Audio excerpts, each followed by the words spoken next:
Hello and welcome to our weekly video update. I'm Superintendent Margaret Marauder and I'm joined today by our Assistant Superintendent Mike Pifferling. Hi, everybody. It's great to be back for another episode of our Haverhill Education Update. Week 6, I think. I believe that's right, Mike. And getting closer and closer to the closing of school as it is this year. Our final day of school will be June 19th. So I think that's exciting for people. Although in many ways it's not as different as it would be in a typical year. It is when our standard classes will end for the school year. Yeah, I think one of the things is we're going to see the change or the end of our school year, but a lot of our end of year activities and things that our kids do at the end of the year are going to be missed out on this year. So those are some of the things we're really trying to work with our families on. Absolutely, and most of our schools are planning some form of moving on ceremonies. Our graduation now has occurred and will air this Friday night at 5, live streamed in on Channel 99. But those moving on ceremonies for our younger students will be occurring in different ways at all the schools. But those ceremonies and that tradition will continue to occur, so parents can look forward to hearing from their principals about that. We've been having discussions straight through on this broadcast and other places about the summer programming. And while we still don't have any information from the state about what summer programming will look like specifically, it's definitely looking more and more like we're going to be having a remote summer program. We'll be able to, we're told, announce that by the end of this week, very solidly, as the Department of Education has promised us that they will have their final guidance out this week. So we'll be able to put that question to rest for people soon. Yeah, I'm sure it's what a lot of people don't want to hear, but it's certainly necessary to continue our fight against this virus. So I know we want our kids back in school, and it's the best place for them to be in a learning environment. But at the end of the day, we do need to follow the state guidelines and make sure that everybody's protected. Absolutely. You know, they've sort of taken the question out of our hands in many ways. And when we look at the extensive amount of precautionary measures that will need to be in place in school in the fall for school to begin, we know that we won't have those in place by the first week in July. Certainly not. I mean, there's a lot of work for us still to do, and we've done a lot of planning. But getting some of these materials that we need is going to be difficult to source at this time with all of the demand that's out there. So we continue to work hard on that. But you're right. There's just no way we could put everything into place for July 6th and make sure that everybody was protected.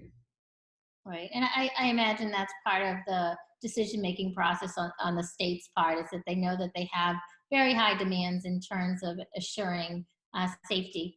And in order for schools to meet those demands, which haven't been published yet, we do need at least a few weeks to gather the supplies and install them. So that's where we are in terms of summer programming, I believe. And I know we've talked about sort of each week for the last 6 weeks, we've talked about the budget. And I think each week our message, unfortunately, has been the same. And I don't think it's changed. Is that correct? Yeah, I think that we have done 5 or 6 different scenarios on the budget right now in 5 or 6 different forms. And, there are some very good case scenarios, which are not looking highly likely right now. And there are some very poor case scenarios. And, and then there's some scenarios that are right in the middle of the road where we can provide a pretty level service to what we did this current year. So we're hoping that we fall somewhere in the middle, but every day the message changes, and there really isn't any direct guidance from the state at this point as to where the funding's going to come in from. So we are continuing to be cautious, but looking at all of our alternatives, looking at additional or optional revenue sources that we can use to offset some of these losses that are projected. So we're doing our best, but again, until we get more guidance on what the funding's going to look like from the state side, we're continuing to play with different scenarios. Right. It's a tough time. So I know this week, hopefully guidance around summer programming will come out. The Department of Education is projecting guidance around the fall to come out in mid-June. However, I haven't heard a word from anyone about when we'll find out about budgeting. There's lots of rumors out there, but Yeah, I think for, for July, to get our summer school up and running, we will give the mayor and the school committee a number to get us through July and August, in order to provide those educational resources. But looking to September, I think that's where the majority of our educational resource funding goes. So those are starting September is when we start hitting the budget the hardest. right. So I know a lot of parents and a lot of teachers and a lot of staff have many questions about what next year is going to look like. Unfortunately, we just don't have the information right now to share with them. So I know that it's sort of an uncertain time, and that's difficult for people. But we don't have what we would need to give them the information. But I promise that as soon as we have information, we are prepared to jump on it. And to make the best of the situation. So that's really all we can do right now. So, Mr. Piffling, I thank you and your team in the business office and operations for all the work that they've been doing in getting us to a place where when we do have some guidance, we're ready to go. Because even that has been a tremendous amount of work and thought and planning. So thank you all. Yeah, it's been our pleasure. We wish we could get you a number and be solid with it and move into the next year like we always do by June 1st. So being that it's now June 1st and then we don't have a solid number, that's disheartening. And it's a challenge, but we're gonna we'll get through it. We'll work our way hard. We'll work hard to get through it. And I know the team downstairs is plugging away at numbers constantly, trying to see everywhere where we can squeeze a sponge and get some money out of it. So we're doing everything we can. Excellent. Thank you. We're very lucky to have such a dedicated team and such a smart, flexible group of people. So I'm thankful for that in this tough time. So thank you. Thank you. Welcome back. I'm now being joined by Bonnie Ankoviak, whose name I can now pronounce. Thank you, Bonnie. Very good. Of the Tilton School. Bonnie's just going to share with us a little bit about some of the plans that have been going into place, thinking about the fall. As usual, the Tiltons done a very thorough job of considering all the things that may be happening in the fall and thinking about how to meet the best needs of their students. So Bonnie, share with us what's going on. Well, I think when we talk about transitioning students, we talk about connections and the connections that maybe they lost when they left in the spring, both academically and socially and emotionally. So recently, we've been doing lots of things online. Teachers have been working with students, keeping those connections through bedtime stories, through remote learning, through visits virtually. So we're trying to do the same thing for the fall. So one of the things we talked about was, because we did lose some of those connections with their classes, is when we are creating classes next year, to try as much as possible to really keep those groups together or parts of the classes together the next year. So a grade 1 class may have a lot of its community together going into a second grade classroom. And we did this for 2 reasons. One, so that we can partner up last year's teacher with this year's teacher, and they can talk about the strengths and the weaknesses of each individual student. We can plan and see where the teachers might have left off, both in the classroom and remotely. And really know that when kids come back next year, I think the biggest fear for parents and for students is that they lost a lot. But as teachers, we know that sometimes over the summer that does happen. And we always start the year off of where the student is at. So we're meeting a lot. We're meeting this Wednesday as grade levels. We're meeting with our coaches and our specialists. And we're talking about how we're going to meet those students where they're at, how to create the pathways so we still have that high expectation of where they need to be, because that hasn't changed. But we know that you can't just forge kids through. We've done this before, a couple of years ago when we started the turnaround grant, and we saw some kids that were behind in benchmark. We didn't keep kids back. What we said was, where are they? How can we teach them the best? And how can we put them individually? So that's what we're doing again. And we're really trying to keep those connections alive. I think with our school, community is huge. So we know if we have community support and we let parents know where we're at and invite them to be part of the process, that's helpful. So we'll continue with our PTOs, our site councils. We, in the summer, often have done things like teachers have gone to the Haverhill Public Schools library on Thursdays, and they've read to students and met kids there just to keep that connection and show how important reading is. We've met at Swayze Park in August, and we don't know if we can do all those things. You know, we're all learning, things are changing, but we will adapt. If we can't go to the library, we'll do it virtually.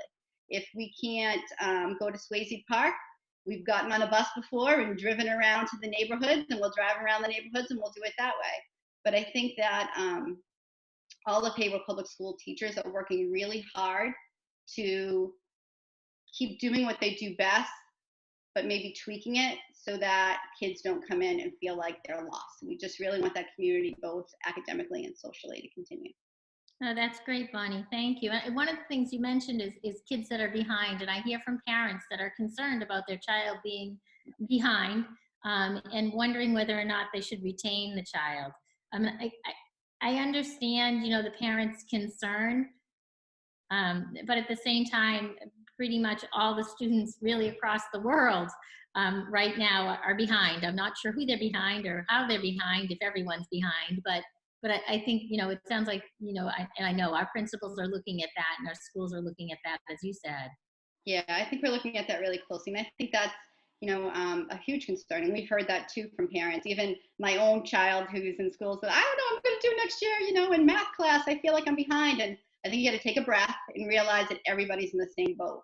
And that as professionals, we're here to make sure that we're going to take care of the kids and move them to where they need to be, and that they're not alone. I think that's, you know, that's the main thing, is parents don't want to, their child, or, you know, teachers don't want to feel their students next year are flailing in class. You know, they're going to get there and all these expectations are going to be there and they're not going to be able to meet it. That's really what we do. That's what a teacher's job is. It's what an administrator's job is. Our job is to make sure that we get the kids where they need to be, and I have great faith that our staffs will do that.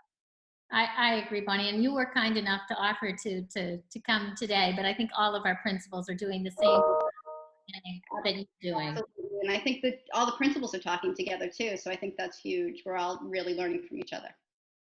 That's great. That's wonderful. Thank you, Bonnie. Thank you for joining us today and for all the work you're doing now. And I know it's going to continue as we get more information across the summer. People are going to continue to talk and things are going to change, and that's okay, because that's what it is. But we're just going to keep working at it. Yeah, we will. Smile on our faces. Keep believing. Thank you. Thank you, Bonnie. Hello, and welcome back. I am being joined now by two members of our Superstar Food Services team, Zoraida Jordan and Anna Pernacchio, and they're going to share with us a little bit about what's been going on in food services, as well as what people can do who may be experiencing food insecurity at home. I know a lot of people's financial situations have changed, and folks that have never before needed assistance now do. So we just wanted to explain to people a little bit how they might be able to get a little bit of help to get them over the hump. Anna and Zoraida, welcome. Thank you. Thank you. I'm going to start off first. I'm going to talk about the SNAP program. What does SNAP mean? SNAP stands for Supplemental Nutritional Assistance Program, and it's run by the Department of Transitional Assistance, the DTA office. The DTA office is here to assist families with nutritional assistance for families to purchase food. The DTA office assistance program number is 1-877-382-2363, and their website is dtaconnect.eohhs.mass.gov. You can actually apply for assistance through the website. You can submit an application. They will request verification. If approved, an EBT card is mailed to you, and you can start receiving SNAP benefits in less than a week. Another program that we have is through Project Bread. Project Bread helps families and get resources to families that are in need. Their hotline is 1-800-645-8333. Thank you. That's awesome, Zoraida. Thank you. So people can either call or they could go on the website, they fill out the application, provide some documentation, and then pretty immediately they get like a debit card, essentially, that will allow them to purchase groceries at any grocery store. Is that correct? That is correct. And they are offering emergency EBT cards. So in less than 7 days, you could receive an EBT card in the mail. That's really helpful. I think a lot of people are confronted with situations they never expected to be in, and so they don't even know where to turn to get this help. So thank you for that. Thank you. And I will be talking about our summer sites. So we will be continuing our contactless grab and go meal pickups at all of our sites that we are at right now, except the Boys and Girls Club. So you will be able to pick up lunch and breakfast for the next day at the YMCA, Nettle, Hunking, Constantino, and JG Whittier. Those sites you will be able to pick up the food between 11 and 1. We'll be also adding some additional sites, and another site at the high school that will be serving from 10 to 1, Moody Preschool from 10 to 12, in the Hadley West Apartments from 12 to 1. Right now, we're still waiting on some guidance on a few of the sites that we've done on the past, such as the public parks, but we should have some guidance on that soon. Excellent. Thank you, Anna. We'll keep us posted on that. And I hear that your numbers are staying up there in terms of serving breakfast and lunch every day. Are we close to 1,000? Yeah, just about 1,000 students every single day. That's really awesome. Right. That's super. I appreciate all the work that you're doing, and as always, thank you to all the food service workers who are out there every day. Yeah, they're great. Yeah, it's better weather for them at least. Yes, yes it is. A little bit of a prize. And there's no break in sort of meals served between when school ends and No. some starts? Nope, so the last day of school would be the 19th, but we're just going to continue that Monday on the 22nd. Wonderful. Yeah. Well, thank you, ladies. I really appreciate all you're doing every day and for joining us on camera today. Absolutely. Thanks for having us. And I'm now being joined by Doug Russell, our director of our Instructional Technology Department. Good afternoon, Doug. Thanks for joining us. Hi, Dr. Murata. How are you? I'm doing very well, thank you. I appreciate your joining us today. I think you're going to speak about some of the parent supports and resources available. I know our IT department has done a fabulous job of making sure that there are videos and screenshots and just step-by-step instructions to support parents who are expected to do things that they never had to do before. Just to help them with the struggle. Can you kind of walk us through some of those things that you put together? I can. I'm going to share my screen so everybody can see what we're talking about. This is our main page for the parents. It's really a support page for parents. And you can see the address up top. We'll also post the address for you. On this page is really step-by-step guides on just about everything that you may want to do at home. How to connect your Chromebook to the Wi-Fi, logging in, accessing other things, how to use Google Classroom. And I might point out that the whole site can be translated to any language that you choose. And that's why we really tried to make it more of a screenshot guide so that everything can be translated.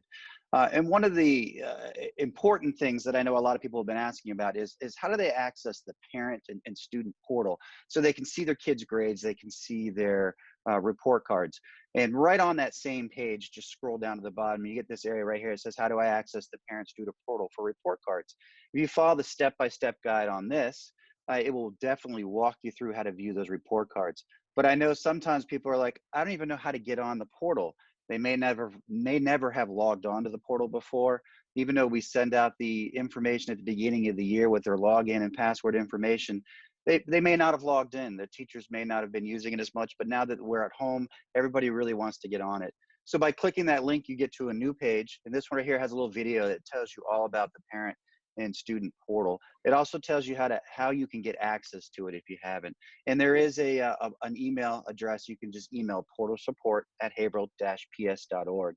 One thing I'd like to point out is that the portal support staff do not have the ability to change your contact information in SchoolBrains. In order to be compliant with FERPA and SIPA regulations, you do have to contact the school first to make sure that all your contact information is correct. And you also want to make sure that you email portal support from an email address that is in SchoolBrains. If you're emailing us from a different email address, we can't validate that it's you, and we can't send you information on how to access all of this information. But there is a quick little way for a lot of parents that's been really nice, is that the student's login actually gets them into the exact same portal. So if you go to your student and you say, hey, can you log into this portal for me? You'll be able to see all of their information and all the grades and report cards just by doing that. So if you're having trouble contacting the school, or you're having trouble getting in, and you do know your student's login and password, or they're there to log in for you, you can very quickly get in and take care of that. Excellent. Thank you. Thank you, Doug. You're very welcome. Yeah, let me ask you, just switching topics just briefly. Now, am I correct that we're up to having loaned out about 4,000 Chromebooks at this point? Is that the number we're at? Or? That is correct. We're actually closer to 4,300 Chromebooks now that have been distributed out to the students. Wow, I think that's more Chromebooks than we even had. Just I think so. So we've got a lot of Chromebooks out there, and I think that's great. That's important. We need the kids to keep learning, and we're going to allow the students that are continuing with us to keep those Chromebooks over the summer to participate in different summer programs and opportunities that we have here at Haverhill Public Schools. But I also know that we have students that may be leaving us to either go to the Voc Tech or to attend a different school, or maybe moving out of town, and we need to recoup those Chromebooks. Is that correct? That is correct. And I know that a lot of the schools, the principals, will be reaching out to their families, and they may have already reached out to the families to talk about that. If they are leaving Haverhill Public Schools, we'd really like them to return the device. A good point of notice is the device will not work outside of Haverhill Public Schools. As soon as you leave Haverhill Public Schools and your account gets turned off, the Chromebook will no longer work anymore. So it's definitely a good idea to make sure you return it. We can recoup those and send them out to other students that may be able to need them.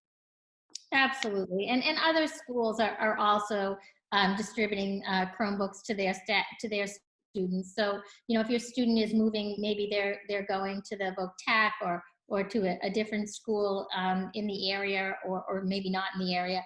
Those schools are also sharing Chromebooks with their students. So simply as you register at those schools, let them know that you need a device, and you'll get a device that works with their network. But we need to get ours back, because we have some little ones coming in and some new students coming in. We need to clean them up, refresh them, check out all the software over the summer, and get them back into play for the fall. That's correct. Another thing I'd like to point out is I know a lot of people, when they leave the district, they're so used to using the district Google platform and Google Drive, and they store their schoolwork and they store other things on that. And just a point is, when you leave, that will still be available for you for a little while, but we do ask you to go ahead and take everything you want off that drive, because once we shut it down, we usually give them about 4 months from the time they leave school before it gets shut down. They won't be able to access anything that's on the Google Drive. So it's really, there are some instructions and everything online for that on that same site, so that people can actually get their information and just download it to their personal computer. Wonderful, thank you, good advice. Anything else we should be aware of, Mr. Russell? I don't think so. I think we're just trying to finish up through the year and make sure that we are prepared and ready to go for summer and next year. Excellent. Well, I thank you for your time and your team for all their hard work. And I'm sure we'll be back in touch soon as you're a regular. Thank you very much. All right, take care.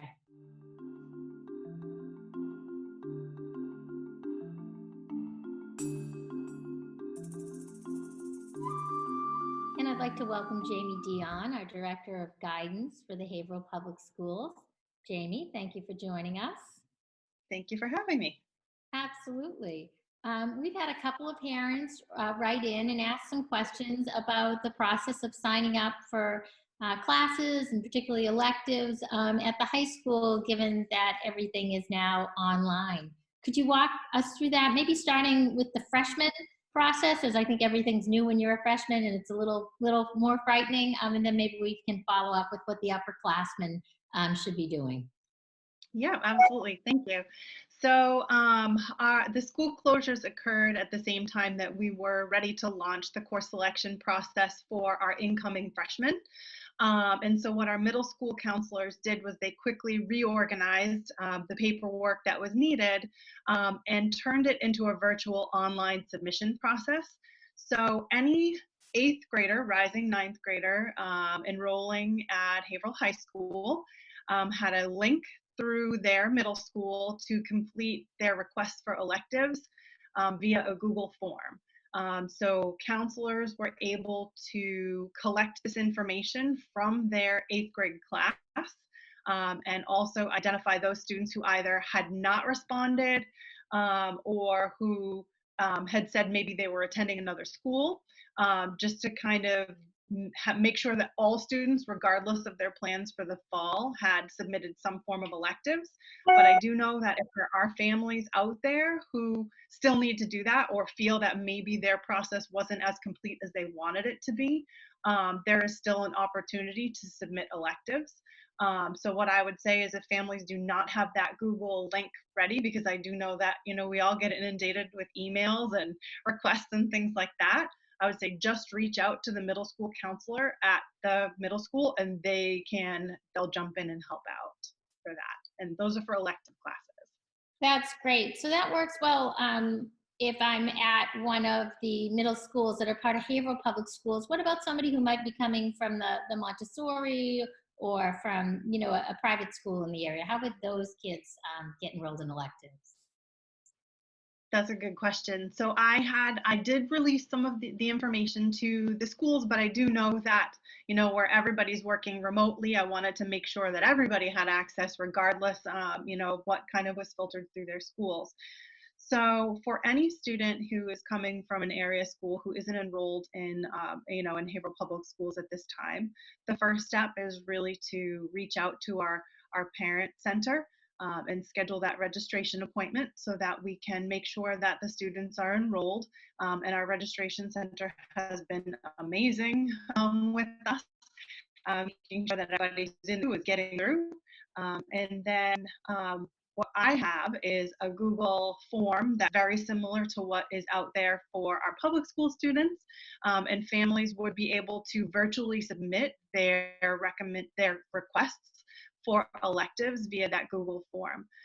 If families did not get this, they can actually email me directly and I can get in touch with them and get them all of the necessary paperwork that they can review prior to submitting their electives. And what's your email, Jamie? My email is jdion, D-I-O-N, at haverhill-ps.org.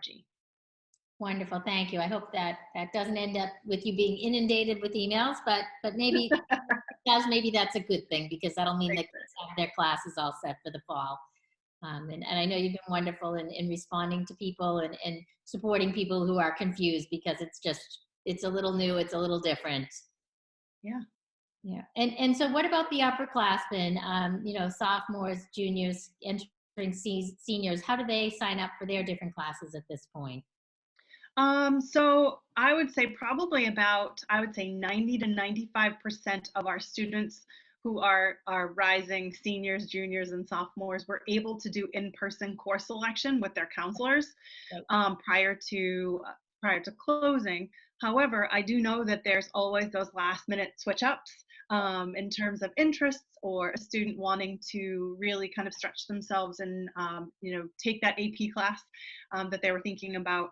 So in terms of that, our counselors worked with all of our students to make sure that their graduation requirements were scheduled first and foremost, and B, that their electives that reflected truly what the students wanted to take.